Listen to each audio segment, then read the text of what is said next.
Hello छात्रों, मैं Guddu sir आप सभी का इस वीडियो में स्वागत करता हूं। देखिए स्टूडेंट, यहां पर हमने जो है लगभग जो है इसके क्वेश्चन बना करके मैंने प्लेलिस्ट में रख दिया है।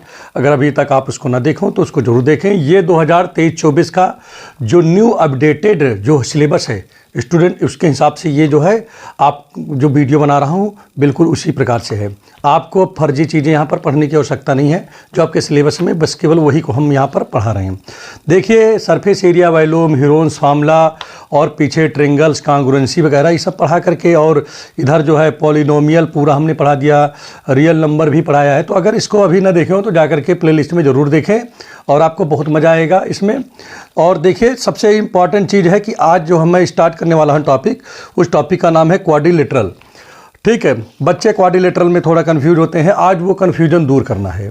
वो कन्फ्यूजन क्या करना है? दूर करना है। तो देखिए किस प्रकार से लगेगा, चलिए इस पे हम जो है डिस्कस करते हैं। देखिए स्टूडेंट, सबसे इम्पॉर्टेंट चीज़ क्या है? सबसे इम्पॉर्टेंट चीज़ ये है कि इसमें लिखा क्या है, पहले इसको हम समझें। जो मैं बोल रहा हूँ वो चीज़ यहाँ पर देखिए ऊपर लिखा भी है। बात समझ में आ रहा है कि नहीं आ रहा है? ठीक, क्या लिखा है इसमें? देखिए, if the diagonal of parallelogram are equal then show that it is a rectangle.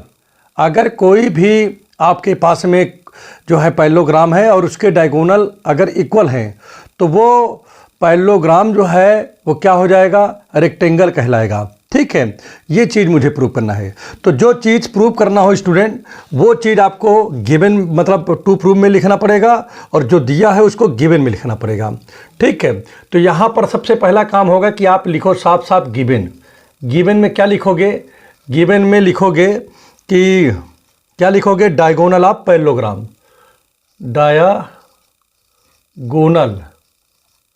Of parallelogram. ठीक है, क्या लिखा है? Are equal. तो देखो मैंने बिल्कुल वही लिख दिया, मैंने कुछ भी इस यहाँ पर चेंजिंग नहीं किया। टू शो दैट, जो इसमें लिखा मैं बिल्कुल वही लिख रहा हूँ। टू शो दैट, क्या बताना है कि it is a rectangle. Show करना है पैरेललोग्राम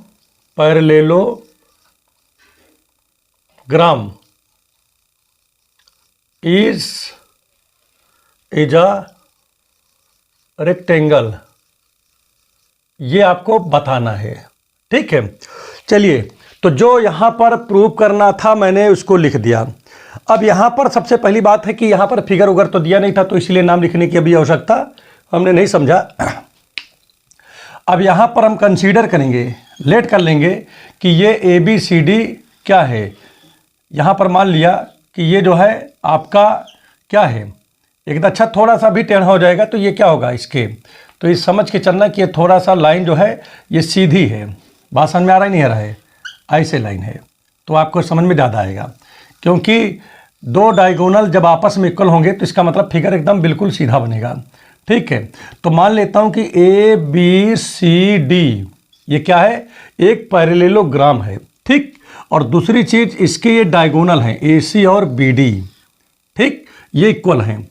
तो यहां पर सोल्यूशन पे आते हैं और सोल्यूशन में हम यहां पर लिखेंगे क्या?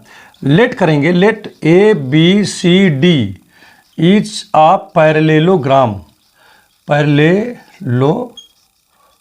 हमने इसको पहले माना। बात समझ में आ रहा ही नहीं आ रहा है? ठीक है, और यहाँ पर एंड ये जो आपका यहाँ पर ध्यान दीजिएगा, ये जो डायगोनल हैं ये आपस में इक्वल हैं। जैसे इसका नाम मैंने लिख दिया AC जो है बराबर है BD के। अब इसी को हम क्या लिख सकते हैं? CA बराबर है DB, कुछ भी यहाँ पर लिख लो।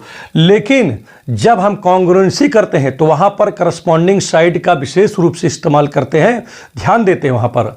अब यहाँ पर ध्यान दीजिएगा, जैसे यही क्वेश्चन है। ठीक है, अब हमको इसको दिखाना है कि ये क्या नाम की ये रेक्टेंगल है। तो आपको ज़्यादा बच्चों कुछ नहीं करना है, सीधी से काम आपको करना है। और उस काम को देखिए क्या है।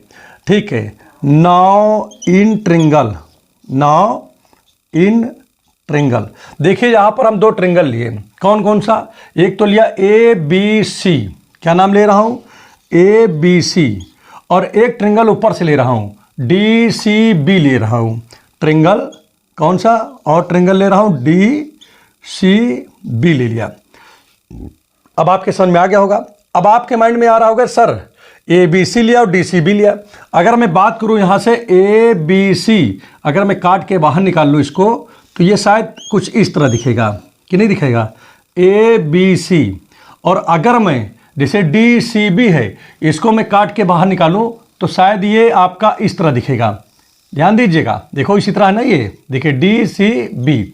अब यहां पर देखिए सबसे पहला नामकरण की अगर हम बात करें तो पहले मैंने किसका नाम लिया, ए बी, तो पहला नंबर हमने इसका नाम लिया नंबर 1। फिर क्या हो गया, बी सी गया तो बी से सी इसका नाम हुआ, 2 नंबर हो गया। अब फिर उसके बाद क्या था, सी ए, तो यहां पर 3 नंबर का नाम ये आया। तो देखिए इसका नामकरण इस हिसाब से लिखा है, ए बी बी सी सी ए। तो पहला नंबर आपका ए बी है, दूसरा नंबर आपका बी सी है, तीसरा नंबर सी ए है। उसी प्रकार से स्टूडेंट यहाँ पर देखिए पहले हमने क्या लिखा है, डी सी लिखा है, तो इसका मतलब है डी से सी मतलब 1 नंबर। फिर उसके बाद क्या लिखा है, सी से बी, सी से बी मतलब 2 नंबर। और उसके बाद बी से डी इसका मतलब 3 नंबर। ठीक है, तो यहां पर देखिए सबसे इंपॉर्टेंट चीज है कि नंबरिंग के हिसाब से। और एक चीज और भी हम आपको बताते हैं, ये नंबर देखिए 1 नंबर ये है। अब इसमें अगर हम देखें तो कौन कौन नंबर क्या बन रहा है, 1 नंबर ये बन रहा है, 2 नंबर ये बन रहा है, 3 नंबर ये बन रहा है ना इसमें। और अगर इसके हिसाब से देखें तो क्या होगा, 1 नंबर ये बन रहा है और 2 नंबर यही बन रहा है, ये 2 नंबर बन रहा है। और ये कौन सा 3 नंबर कौन सा बन रहा है, 2 नंबर 3 नंबर ये बन रहा है। ठीक है, तो इसका मतलब क्या है, पहली बात तो आप ये समझो कि ये आप अपोजिट साइड हैं तो ये दोनों बराबर होंगे, तो 1 नंबर 1 नंबर के बराबर हो गया नहीं हो गया। 2 नंबर देखिए दोनों में कॉमन है, इसका भी कॉमन है, इसीलिए तो इसी का नाम ये 2 नंबर 2 बार लिखा गया, तो ये कॉमन हो गया। चलिए दूसरा चीज मिल गया।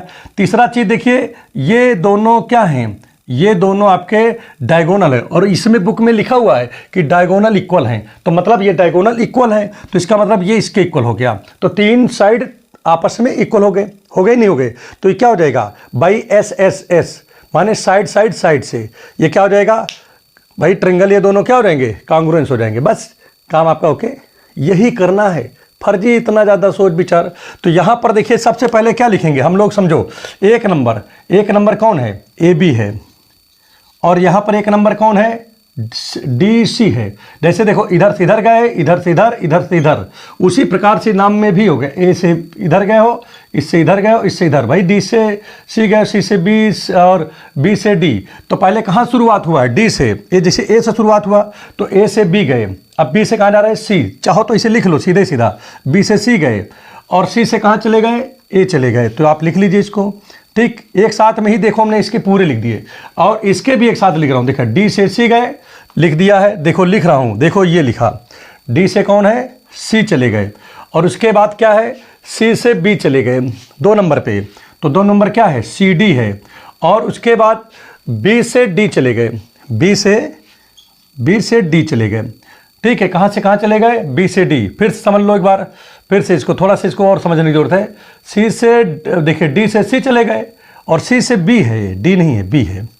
ठीक, देखो बी है, सी देखिए डी से सी, ठीक, सी से बी और बी से डी। तो देखो मैंने इसको लिखा। आप देखिए इसमें आगे लिखने की जरूरत है क्या चीज़, ये दोनों अपोजिट साइड हैं। आप पैरेललोग्राम, तो यहाँ लिखोगे अपोजिट साइड ऑफ पैरेललोग्राम, और अपोजिट साइड पैरेललोग्राम के इक्वल होते हैं, ये बात तो आपको पता है। ये दोनों कॉमन है तो यहाँ पर लिख दोगे कॉमन है ये। ठीक है, चलिए ठीक है। और ये चीज़ गिवन में है कि भाई देखिए डायगोनल आपस में इक्वल हैं, ये तो गिवन में है ना, बुक में लिखा है कि डायगोनल इक्वल हैं, तो 3 चीज़ यहाँ पर हो गया। तो अगर 3 चीज़ हो गया बेटा तो इसका मतलब क्या हुआ, इसका मतलब है कि ये ट्रिंगल और ये ट्रिंगल आपस में कॉन्ग्रुएंट हो गए।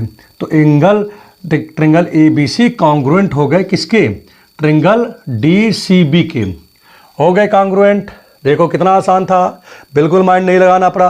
अच्छा एक चीज़ मुझे ज़रा बताइए, अगर ये दोनों कॉन्ग्रुएंट हो गए तो एंगल ये वाला आपस में इक्वल होंगे कि नहीं होंगे, होंगे ना, क्यों होंगे, करस्पॉन्डिंग एंगल है। बात समझिए। अब कोई कहे कि सर कैसे जानूं कौन किसके करस्पॉन्डिंग, बिल्कुल सही बात है। अब देखिए 1 लाइन और 2 लाइन, इसके बीच का एंगल यहाँ पर बी है। उसी प्रकार से एक नंबर 1 नंबर 2 के बीच का एंगल सी है, तो ये बी और सी आपस में करस्पॉन्डिंग है। जैसे मैं इसकी बात करूँ, एक किसके है, तो देखो एक किसके बीच में है, 1 और 3 के बीच में है। तो 1 और 3 कहाँ है, ये है, तो मतलब एक के जो है करस्पॉन्डिंग डी होना चाहिए, मतलब डी होगा। ठीक, अगर आपसे कोई पूछे कि बी किसके करस्पॉन्डिंग है, तो देखिए किसके बीच में है, 2 नंबर और 3 नंबर के बीच में। तो 2 नंबर और 3 नंबर के बीच में तो सी है, तो आपका जो है बी किसके करस्पॉन्डिंग है, एंगल होगा सी के होगा। क्लियर हो गया, नहीं हो गया? तो उम्मीद कर रहा हूं ये बातें आपके अच्छे समझ में आ गया है। तो यहां पर मैं क्या लिख सकता हूं, अच्छा देखिए नाम भी लिखने का तरीका, इस एंगल का नाम कैसे लिखेंगे, ए बी सी। ठीक, तो यहां पर आप लिखोगे क्या, आप यहां पर लिखोगे angle A B C equal होगा किस वाले एंगल के इक्वल होगा, इसके। तो इसका भी नाम क्या होगा, D C B, angle D C B. अब कुछ लोग ये सोच रहे होंगे कि सर एक चीज़ मुझे ज़रा बताइए, ध्यान दीजिएगा, कुछ लोग ये सोचते होंगे कि सर एक चीज़ मुझे ज़रा बताइए ज़रा कि ये इधर से नाम लिख दे तो भैया गड़बड़ हो जाएगा। जिस बे में इसका नाम लिख रहे हो, जैसे ए बी सी, जैसे तीर का निशान इधर गया फिर इधर गया है, तो उसी प्रकार से आपको इसका भी लिखना पड़ेगा। जैसे डी से देखिए, डी से सी जाओ, सी से बी जाओ, तो तीर का निशान इधर गया ना, तो आपको ऐसे लिखना पड़ेगा। अब आप एक का तीर का निशान इधर ऐसे लिखोगे, एक का ऐसे लिखोगे तो गड़बड़ हो जाएगा। ठीक है, तो आपको एक ही जैसा लिखना है दोनों को, या तो आप इधर से ही जाओ तो इसमें भी उल्टा जाओ, या इसमें सीधा जाओ तो इसमें भी सीधा जाओ। समझ में आ रहा है नहीं आ रहा है, क्लियर हो गया? चलिए कोई बात नहीं। अब एक चीज़ यहाँ पर देखिए, हमारी बात समझिएगा, ये दोनों एंगल आपस में इक्वल हो गए। ठीक है, कौन से एंगल बी और ये, और हमको यही दिखाना भी था कि भाई पैरेललोग्राम जो है रेक्टेंगल कब हो सकता है, जब उसके एंगल्स क्या हो, प्रत्येक एंगल 90 डिग्री हो। तो जब ये यार सीधी सी बात है कि अगर ये पैरेललोग्राम है, इसलिए क्या हो जाएगा, इसलिए अगर हम बात करें कि भाई देखिए एंगल बी एंगल सी के बराबर हो गया, और हमारा ए बी सी डी क्या है, पैरेललोग्राम है, इसलिए हमारा क्या हो जाएगा, जितना भाई एंगल बी होगा उतने तो एंगलवा हमारा कौन होगा, डी होगा कि नहीं? बात समझे कि नहीं समझे, क्लियर हुआ कि नहीं हुआ? और जितना हमारा एंगल सी होगा, बात समझो, उतना ही हमारा एंगल कौन होगा, बोलो, हमारा एंगल ए हो जाएगा। बाई किससे, बिकॉज यहाँ लिख दोगे, क्योंकि A B C D is a parallelogram, क्योंकि ए बी सी डी क्या है, पैरेललोग्राम है, तो बराबर तो होंगे ही, ये बात ना। तो चलिए कोई बात नहीं है, ज़्यादा माइंड नहीं लगाते हैं, बस इतना ध्यान देते हैं कि देखिए पैरेललोग्राम है तो ये लाइन क्या है बताइए भाई, आप सीधी सी बात। और ये जो है ट्रांसवर्स एक्सिस है। आपको पता है कि पैरेललोग्राम के किन्हीं जो है क्रमागत, ठीक है, कंजुगेटिव टू साइड का अगर सम करते हैं तो वो 180 डिग्री होता है कि नहीं? तो आप यहाँ पर जानते हो, वी नो दैट क्या जानते हो, in parallelogram A B C D में हमको पता है कि एंगल जो बी है इसका नाम क्या है भाई, इसका नाम है ए बी सी, और प्लस इसका नाम क्या है बताओ, D C B, angle D C B, इनका ऐड 180 होता है। ये बात तो आपको पता है, क्यों? क्योंकि ये क्या है, सेम साइड के हैं भाई। ये आपका क्या है, ये आपका पैरेलल लाइन है, ठीक है, और ये ट्रांसवर्जल के एक ही साइड के एंगल हैं। ठीक है, बात समझ में आ रहा है नहीं आ रहा है? Angle in same side of transversal line, यहाँ पर लिख दीजिएगा। ठीक है, अब यहाँ पर ध्यान दीजिएगा, यहाँ पर एंगल ए बी सी, ठीक है, और इसकी वैल्यू देखिए आपस में दोनों चूंकि बराबर हैं, ए बी सी और डी सी बी बराबर है, तो जो डी सी बी है लिखा है उसकी जगह पे हम क्या लिख सकता हूँ, एंगल ए बी सी लिख सकता हूँ नहीं लिख सकता हूँ? तो इस हिसाब से क्या होगा, ये हो गया क्या 180, ये दोनों जुड़ेगा to angle A B C और इक्वल टू ये क्या हो गया 180। बात समझिएगा। उसके बाद देखिए स्टूडेंट, हम लोग करेंगे क्या, यहाँ पर हम लोगों का वर्क क्या होगा कि angle A B C equal to क्या आ जाएगा 180/2 हो जाएगा, और इस प्रकार से स्टूडेंट यहाँ पर काटेंगे तो 90 हो गया। तो इसका मतलब क्या है कि अगर ए बी सी 90 है तो ए बी सी के बराबर कौन है, ये है एंगल सी है। तो इसका मतलब है इसीलिए एंगल जो हमारा क्या है डी सी बी है वो भी हमारा 90 होगा, और इसका मतलब है कि डी जो है, देखिए हमारी बात समझिए, सी ए के बराबर है और देखिए बी डी के बराबर है, इसीलिए क्या हो जाएगा एंगल ए बराबर एंगल बी बराबर एंगल सी बराबर एंगल डी सभी 90 डिग्री हो जाएंगे। भाई आप खुद दिमाग लगाओ कि अगर ये 90 है तो इसके सामने वाला भी 90 होगा, अगर ये 90 हुआ तो ये भी 90 हो जाएगा कि नहीं हो जाएगा। तो सभी एंगल्स यहाँ पर क्या हो गए, 90 डिग्री हो गए। तो इसका मतलब क्या हुआ, इसका मतलब ये हो जाएगा कि यहाँ पर आप लिख दोगे, इसलिए क्या लिख दोगे, इसलिए यहाँ पर आप लिखोगे, इसलिए ठीक है,